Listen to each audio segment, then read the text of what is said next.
Oh yeah. I see.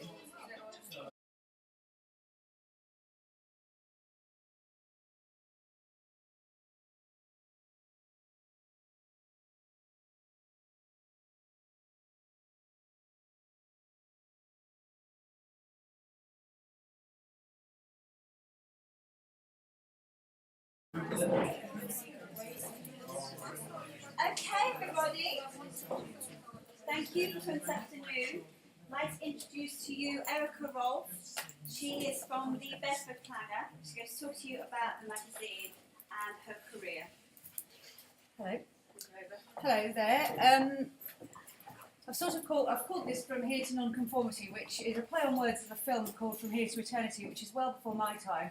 And I suddenly realised when I was driving here, it's way before your time, so it probably doesn't mean anything to you. But the point of it is that for the sort of first half of my career, it was very conformist, and then something happened which turned it on its head, and that's the sort of the part of it that I'll probably be talking to you about. So,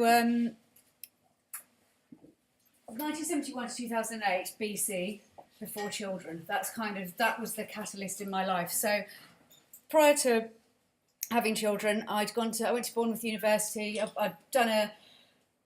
Went to a very traditional grammar school. It was very academic. The intention was that you would go to university, so no questions asked. Obviously, off I trotted to university. I did a BA Hons in public relations. I did a sandwich course, so for my third year I went out into industry and I worked in the press office at Harrods. Went back to university, finished in 1994, and then for the next 14 years I proceeded to work in consumer PR. So I went back to Harrods. I was menswear and sportswear PR manager at Harrods for a few years. I worked for Ted Baker. I've worked for Fred Perry, Gant, Calvin Klein, Jewson's, bit of a anomaly in there, the Builders Merchants, and Champneys, the health farm. So it was very much kind of consumer PR focused. So pretty much so far so predictable. It was very much the 9 to 5. I worked Monday to Friday, occasional Saturdays, but that was pretty much it. And then that's what happened then in 2008. They didn't come out like that. That was them last year. They had to go to school dressed as artists. So Harry went as Andy Warhol, and she just went as some crazy French person with a beret on. And that was when my life turned around, because I never intended to go back to work full time, because I wanted to stay at home to look after them. But equally, I couldn't bear to just stay at home and look after them because it made me insane. So through Facebook, I connected with somebody called Kate Judge, who had suggested that there were lots of empty shops in Bedford at that time, and she really wanted to do something about it. I'd also noticed there were lots of empty shops, but I didn't know what to do about it either. So I said, well, if you can think of something to do, I'll help you.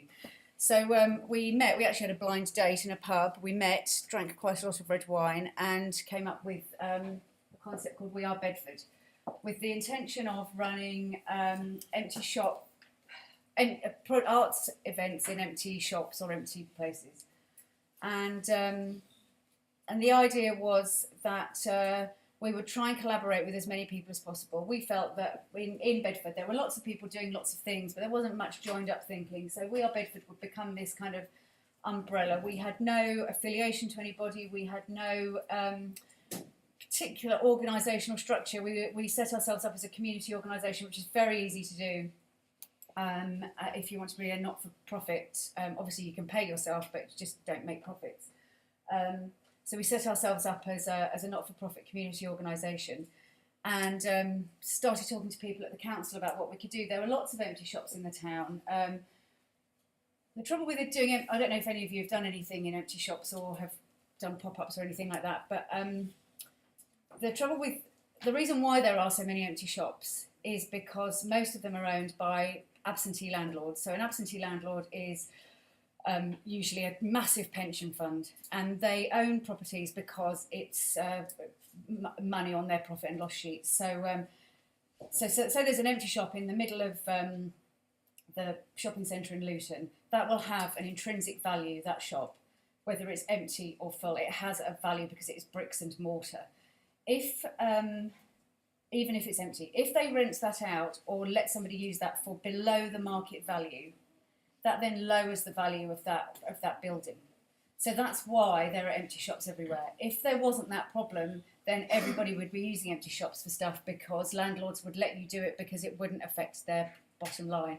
But the trouble is, pension funds don't really care about whether Luton, Bedford, Milton Keynes, Salisbury, Winchester looks like a dead zone. It doesn't bother them because that building still means that their pensioners will get their dividends on their investment.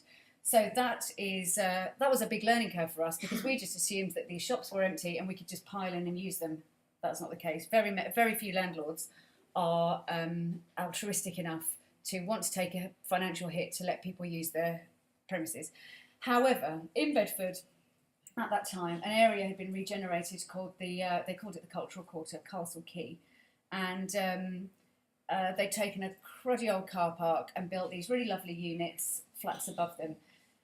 And just as they built it, and just as they were selling things off plan, the financial crisis hit, the recession hit, and so most people who bought property in there immediately went into negative equity, and all the shop units were empty, and it became an absolute. It was just a no-go zone really for Bedford because while they'd been building it, it had been completely blocked up. Whereas before people had used it as a bit of a sort of shortcut through the town, it had just gone off people's radar. So even when it reopened and there were 2 or 3 businesses open, people had completely forgotten it was there. So we spoke to the private landlord of some of the properties, and the other properties were owned by the council. We spoke to the council and they said, yes, you can use them.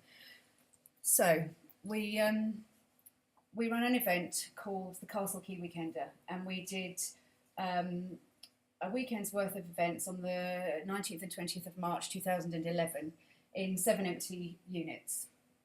And we worked with local arts groups, we worked with local nightclubs who provided music stages.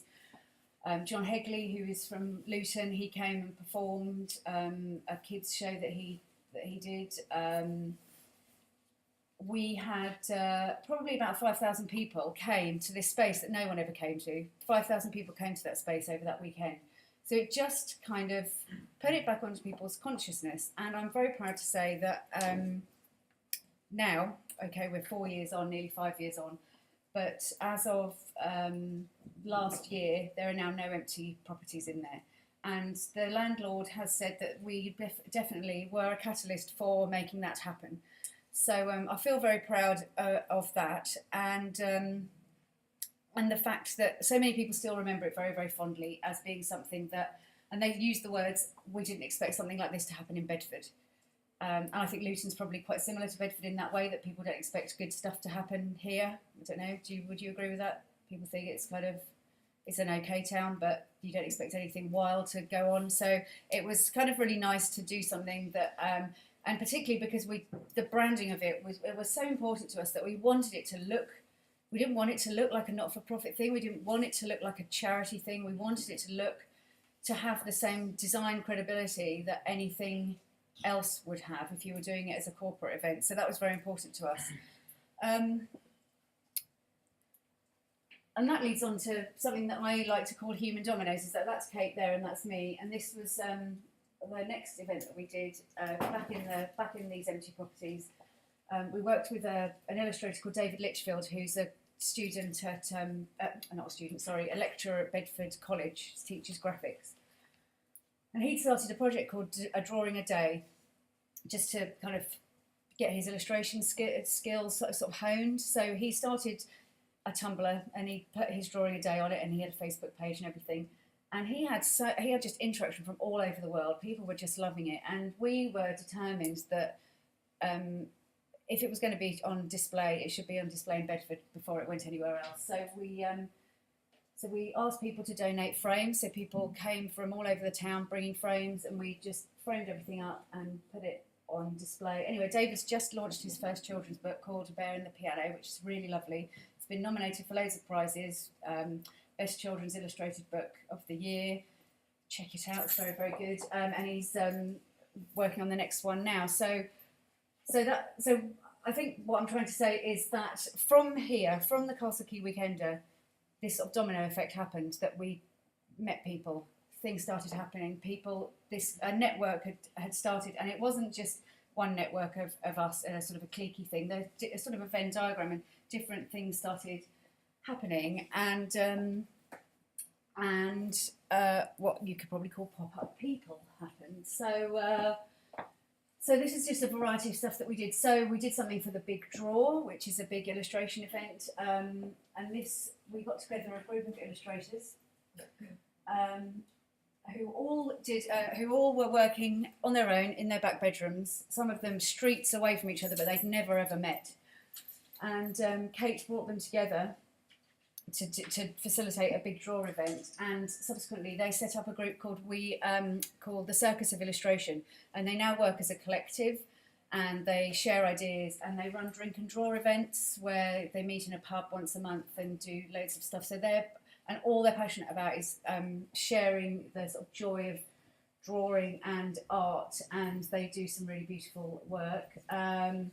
Sarah Dunn had a stall at the Castle Key Weekender. She now works full-time doing vintage hair and makeup. She's very well respected in that field. She's also become the marketing manager for Twinwoods, which is one of the biggest vintage festivals in the country.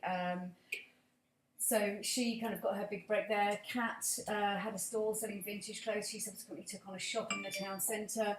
This is the Circus of Illustration. Once they'd gone from just being a few people together, they then became this collective. We took over another empty shop and completely papered the whole thing in white and called it the Drawing Room. And then the Circus of Illustration just came along and just drew on everything, and we invited people in the town to come in and draw on everything. We've done pop-up Christmas shops. Bedford Film Festival was born out of it. So this kind of DIY punk do-it-yourself attitude, we kind of gave people. I say we gave it because we didn't, but by doing what we did, people felt that they could also do their own thing, and you didn't need to ask permission from people to do it. Just give it a go. Kate brought TEDx to Bedford. I don't know if any of you have seen TED Talks. Very big educational facility where people give talks for a specific period of time. They're filmed and then they're streamed so anyone can watch them, and you can apply, if your town can apply to host a TEDx event. So Bedford's hosted 2 of them now, thanks to Kate. And this is a picture of me and Kate as I'm a unicorn and she's a fairy, because the Circus Illustration said that we had made their dreams come true by doing what we'd done. Anyway, so I'd met all these creative people, and loads of stuff was going on in Bedford that was absolutely, completely and utterly ignored by the mainstream media. You could literally wander around Bedford thinking that nothing was going on, whereas there was this huge subculture of just brilliance happening. And through the people that I'd met, I woke up one morning and went, do you know what, I'm going to start a newspaper. And 6 weeks later I started a newspaper, and if I'd thought about starting a newspaper I probably would never have started a newspaper, but anyway, that was nearly 5 years ago. And this is just a snapshot of the stuff we did in the first year. And as you can see, again, it was very much, there's a very strong kind of design ethos about it. Most newspapers probably don't go full page with an image on the front cover. I wanted it to be a bit like a Sunday supplement or a newspaper supplement like G2 or something like that. I didn't want it to look like all the other newspapers. This is probably one of the most iconic sites in Bedford, the big silver faces. But that's a very, very unusual viewpoint of it, and that was our first issue, and we just wanted to show that our ethos was just seeing Bedford from a kind of a different point of view. This was the young WI in Bedford were called the Scone Roses, so we recreated the Stone Roses front cover but with like scones and stuff. Bed Fringe, it's a kind of a Liechtenstein sort of thing, and then the beer issue was supposed to look like a beer match. So that's been going since 2011, and it's just gathering momentum and gathering pace. We've got a really lovely community surrounding it. There's a lot of interaction on Facebook and on Twitter. We kind of try and engender a very positive sense of community. If there's any negativity, it's quite interesting, it totally gets shut down just by people power. If someone starts moaning on it, people will just wade in with positive stuff, and not in a knobby way. They'll just say, oh, come on, you know, turn it around. And people do. And it's really interesting, the power of positivity. And just because I think it's what we kind of exude, and people know that that's what to expect on our Facebook page. So if anyone does moan, I tell them to take it somewhere else, to be honest. But anyway, in 2013, we launched a thing called A Photo a Day, which was a project during July where each day we had a different word, and people had to go out and, well, they didn't have to, if they wanted to, they could go out and take photographs. The only stipulation was it had to be taken on that day, represent that word in any manner, and be taken in Bedford. And it was just overwhelming. We had so many people taking part. It's kind of been brilliant, really, and that created a really nice community, and everyone was really supportive. So people would upload their photographs, and everyone would come in and say, "That's an amazing picture! Wow, where were you standing when you took that?" And it just created this really lovely vibe. And so that's been going, as I said, since 2013, and we've been asked by the Mayor to contribute photographs for a calendar next year, but it's Bedford's 850th anniversary since the town became chartered. I'd love to tell you more about that, but I don't really understand it myself. But anyway, so there's a big anniversary celebration going on in Bedford Borough next year, and we've been asked to contribute the photographs to it. So the pictures are very, like for example, that picture is taken by people with sparklers. So they're just a kind of a unique, not the usual photographs that you would expect to see. So so that's kind of gathering momentum. So while all this was going on, the pop-up stuff had sort of taken a bit of a back seat. But Bedford was granted Porter's Pilot funding. I don't know if you know about that, so I'll give you a little bit of background. Mary Porter's wrote a review of the high streets, which gave 28 points as to how high streets could survive in the sort of digital age, really. And one of the things she suggested was that towns could pilot ideas and then share the ideas and you know, trial different things. So people were asked to bid for pots of money, and they chose 16 or 17 towns, I think, and we were one of them. So we got £51,000, and we did a variety of things. But one of the things we did was I was given £2,000, and we took over a shop on the high street, which was a former Pizza Hut building, and it was gigantic, absolutely huge. And so yeah, I'd set up this brand by then, this bed pop. So the idea was that it was a celebration of spaces and doing stuff in unusual places, really. And the whole idea of this bed pop shop in the high street was, when is an empty shop not an empty shop? And it is when it is a pop-up cinema, an art gallery, a fruit and veg market. They came every Wednesday and ran a fruit and veg stall. He's called Mr. X-Stitch. He does cross stitch, and he curated a whole. So he turned it into a gallery. That's David Litchfield, the illustrator again. Lisa is an upcycler. She runs a brand called You Old Bag. So she takes old bags and upcycles them. She took part in the Christmas shop. Myself and Alan did a record shop, and we had some nice deck chairs, and I thought that picture was quite nice. So we had the shop for 6 months. We originally had the shop for 6 weeks. When you take on an empty shop, you have to have it for 42. 6, 7, 42. Yeah, you have to have it for 6 weeks. If you take it on for 6 weeks, then the landlord gets 3 months rate relief. So there is a bit of an incentive for them to do it, despite them losing all this money that they're renting out their property for under market value.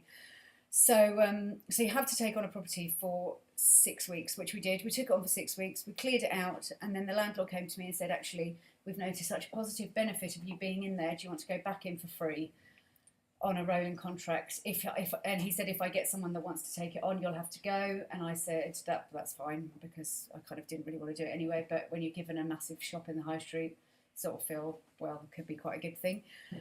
And it was a good thing, despite being hugely stressful. It was a really good thing, and we did in 6 months. We had 19 events in there, and we worked with, gosh, I don't know how many people, dozens of people, and hundreds, thousands of probably people came through the door. And again, more networks were created. People were added to this Venn diagram of different. I didn't know the fruit and veg ladies before, and now they're actually really good friends. I'd never met Jamie before. Again, I'm working with him on other stuff. So again, it was just this, human domino effect. People begat, it just sort of carried on. So the Bedford Record Shop grew out of this. We've just done our 4th one. We started it off to tie in with Record Store Day, because Bedford doesn't have a record shop anymore. So we did a pop-up record shop in the old Pizza Hut building, and we had a bar, probably helped sales. We had a live music area, and we had DJs. So all day there was music, either live music or DJs playing. So all day there was something for people to come in to see, and this kind of played to one of the things that Mary Porter says in her High Street Review, which is that town centres and high streets need to adapt, and you need to have towns need to be events and experiences rather than just shopping. People can do that on the internet, but you can't experience that kind of thing online. So it was very much about bringing people, and particularly people who go record shopping, who are in the main men, are not the sort of people that come into town centres. So we very much reached a demographic that wouldn't ordinarily come into the town. This was one that we did this summer, which was absolutely brilliant, in a bar overlooking the rivers just over there. So that was a really great venue, and that kind of marked the shift from doing empty shop stuff to just doing pop-up stuff, because after having the Pizza Hut shop for 6 months, it did wear quite heavily on me, because there's a lot of responsibility owning a shop, I can tell you. So now we just do stuff in unusual places and places that already exist, and we just pop up and do different stuff in there. For example, in October we did Fun Palaces. Now Luton did a Fun Palace last year. I know they didn't do one this year, but Fun Palaces is a national event which brings together art and science in the heart of the community. It was an idea that was first mooted in the 1960s. The idea was that every town would have a physical fun palace where art and science could come together. As we know, every town doesn't have a fun palace, but the idea was brought back to life in 2014, and towns are encouraged to do fun palaces in whatever guise they want to do it. So some places just do, like in their local theatre or community centre, they'll run a few little drop-in things. We had 5 venues throughout Bedford Town Centre, and we had dozens of different events going on. So this was the Circus of Illustration did a robot lab where they make these little they're really brilliant, these little 3D figures. So it's done on a form, a template form that you then build up into a 3D figure, and then they made them into robots. This was Network Rail, ran an engineering challenge with some sixth formers engineering students, and then we encouraged the public to get involved to see who could build the highest freestanding structure just using A4 paper and a metre of sellotape. So some school students did a kind of an interactive laser light and sound thing. This was a completely insane choir thing where they made lots of weird noises. We had a smoothie bike, we make pedal-powered smoothies. We had some scientists came in and did kind of smell test, can you identify what different smells are? Did a Mexican Death Mark workshop, and we did a Where the Wild Things Are. We had a kind of wild rumpus thing. So this is, the networks are spreading wider and wider, and we're involving more and more people, and we're getting more funding from different places. So that was all very exciting. While this is going on, I decided to set up a children's magazine called The Small Print, and this was a kind of a showcase for the Circus of Illustration. So it was working very closely with them. Each page was designed by a different illustrator, and that's a bit of a work in progress. It wasn't as successful as we hoped, but it's something that we're going to develop over the next couple of years. I mean, who wouldn't love that? I just think it's so gorgeous. And I think everything we do is for free, and I think once you start charging, maybe if I'd been charging people from the off, it might not be so hard to get people to understand that there is actually a cost involved. But things move on. The latest thing that we've done is a to Z guide of indie retailers in the town. This is an A4 DL leaflet that folds out from 3 like that, and there's a map in the middle with the indie retailers in the town centre, because, like, for example, today is Black Friday. They won't get any business today. Everyone's shopping online or in massive mega stores to get the telly for 50p.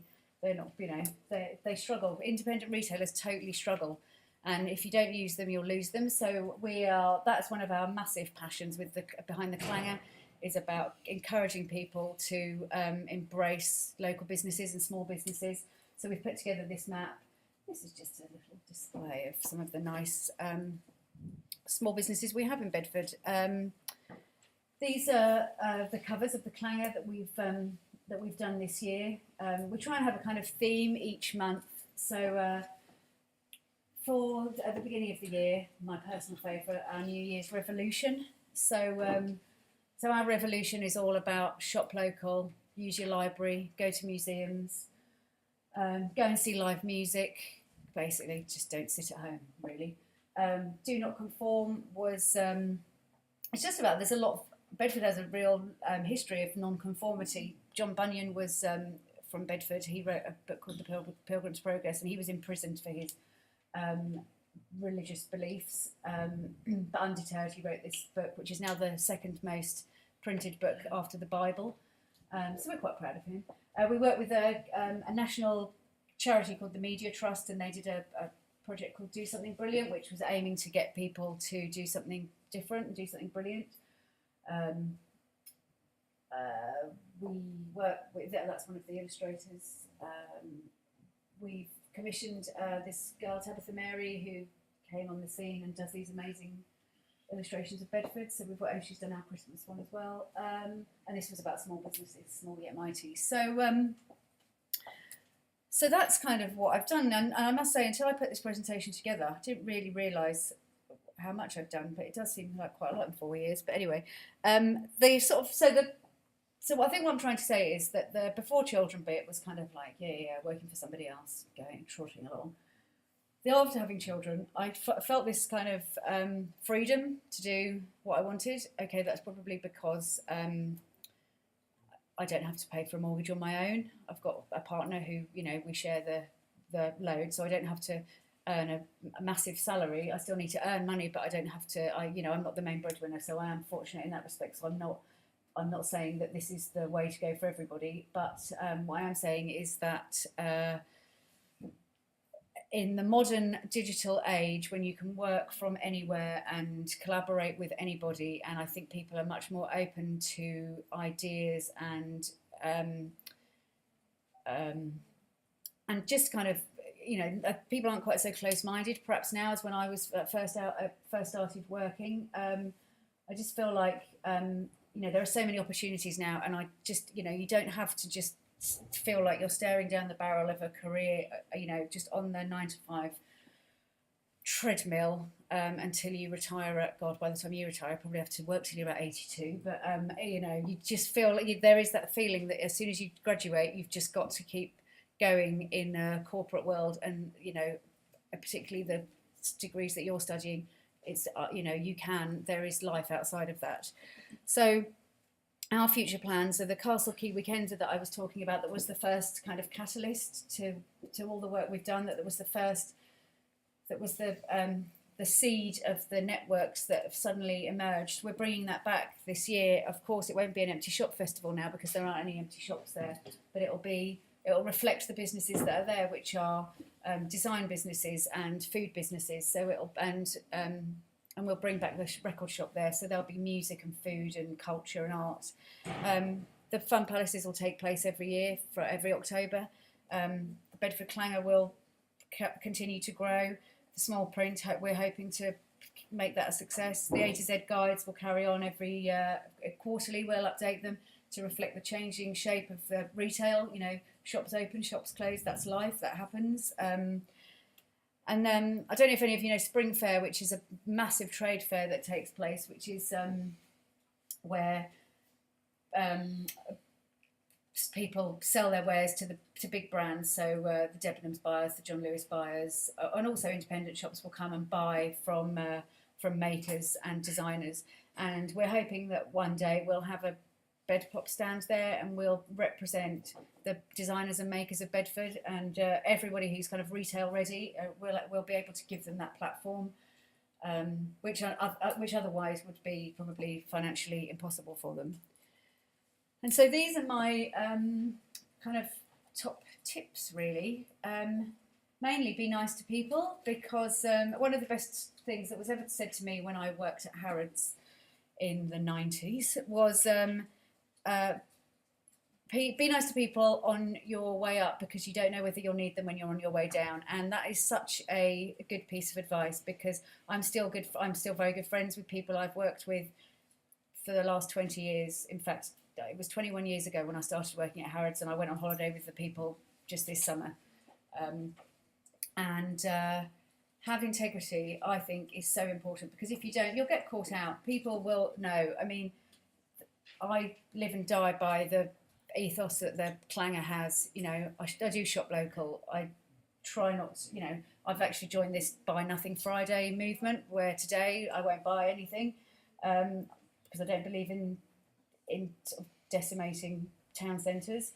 And people know that. People know that. In fact, if they knew I was in Luton today, they'd probably be shocked. They're like, "What? You've left the?" Well, I haven't quite left the Shire, because I still am in Bedfordshire. But you know, I do sort of live and breathe I practice what I preach. Is what I'm trying to say. And as a result, people can see that belief, and they can see, and they know that, and they know that in the main I work for well under what I should be earning, because I believe so strongly in it. So they know that I'm not, you know, in it for a fast buck.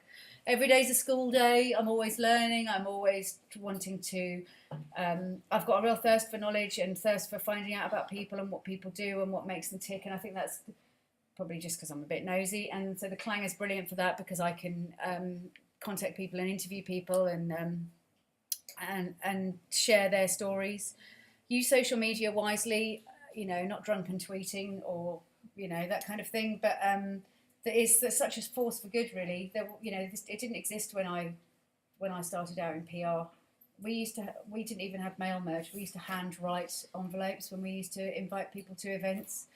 I know, and now it's so easy to connect to people, and it's a really, really amazing tool that if it is used wisely, I think it's just brilliant. Network as if your life depended on it, but without being an idiot. You know, there's networking and there's networking. By networking, I mean talk to people, make networks. Talk when you connect with someone, kind of try and strengthen that bond with them by, you know, connecting on social media or like getting involved with other stuff they do, and then it just snowballs. It does. And if you do it with that sort of integrity and enthusiasm, it's not like, networking can be really, really naff, and I don't do that. I don't go to those sort of events, but just build up your networks, build up people. Really, people is what makes things happen. You know, your CV, you'll have jobs on it and that sort of stuff, but it's the people and the experiences that will inform your career and your life, I think. And there's no such thing as failure, because you're learning from it. And that was when we did the Porter's Pilot thing, the whole point of the pilot scheme was that you try stuff, and if it didn't work for you, it might work for somebody else, or if it didn't work in that way, just tweak it slightly and try it again. You know, as I said, I've done stuff in empty shops. I won't do stuff in empty shops again because I've tried it. It wasn't a failure. It was very successful, but it's not for me. I'm going to leave that to other people now, and they can crack on with that. And be happy. Be happy, because life is short, and you know. And then finally, if you remember that lovely picture of me as a unicorn, always be yourself unless you can be a unicorn, and then be a unicorn. So that's it, really. I hope that was interesting and informative.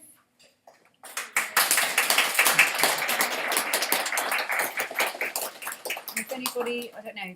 Do you do questions? Do people have questions? What's the name of the lady that you partnered with? 'Cause I didn't actually hear it. Kate Judge. She's sort of semi-retired now. It wore her down. Anything else? Is that saying that you made up yourself? No, that was on a. I'd love it if it was. No, that was on a card I saw in Paper Chase. Uh-huh. What would be your advice to someone who's looking to go into public relations or that side of Blog. So start a blog. Start writing. Start. I mean, even if no one's reading your blog, at least you're honing your skills and you can start so that you've got something to show prospective employers. I guess internships is what would be the thing nowadays. PR is really different now. When I left PR, it was before the days of Instagram or that sort of thing. So it's quite a different beast now. So I'm probably not the best person to tell you, but I would say sort of blogging and just get your writing really tight. That's one of the big things about PR. It's being able to express and condense an idea and a concept in a very, very persuasive way, very very concisely. So that's what I would try and do. Yeah. Any more? Yeah. What are the main social media platforms that you use? Because there's quite a few. Yeah, I'm probably a bit old-fashioned. 9,000 plus. Yeah, I use Facebook. We've got a We Are Bedford page and a Bedford Clanger page, so both of them. I use Twitter. I've got about 5 different. I quite often have Twitter conversations with myself because I've got about 5 different sort of brands on there, and that's it really for me. They're the ones that's it. You like to limit it. Well, otherwise, and Instagram. I use Instagram as well. Do you find that you can end up spending too much time? Far too much time. It could be a full-time job just doing online stuff. Yeah, totally. And it's so easily to get distracted. I find all the time. Yeah. Sorry, just there's a guy you worked with called David. David Litchfield. Yeah. What was his book called? The Bear and the Piano. Thank you. Yeah. Did you have a question in the middle? Somebody? You? Yeah. What would you say would be a good key piece of advice that you wish you knew before you started your not-for-profit business? That I could make a profit. I'd probably. I don't really know. I don't really know. I mean, I didn't want to be I'm not a megalomaniac. I didn't want to make a massive publishing empire. I just wanted to do good work and do good stuff. So the money's always been the sort of secondary thing. I probably would have set it up as a not-for-profit organisation earlier. As it is, the Bedford Clanger I was running it as just Erica Roffe, just as a sole trader. So I think some people perhaps were put off advertising because they felt that it was just me, and rather than a community interest company or I don't know. I don't know if that makes sense, but I probably would have set myself up as a community organisation sooner. That's what I would have done. Yeah. What's your name, please? Erica Roffe, Roffe. Do you have an email or contact you can get it through? Yeah, yeah. I should have probably put my contact details up. Yeah, it's in here. It's a copy, but it's thebedfordclanger@gmail.com. Say that again? thebedfordclanger@gmail.com. Have you done any projects or anything or been in contact with Bedford Squires at all? The club, yeah, they did the music. They did the music stage at the first at the Castle Key Weekender that we did. They've got even less money than me, so they're yeah. Okay. Thank you.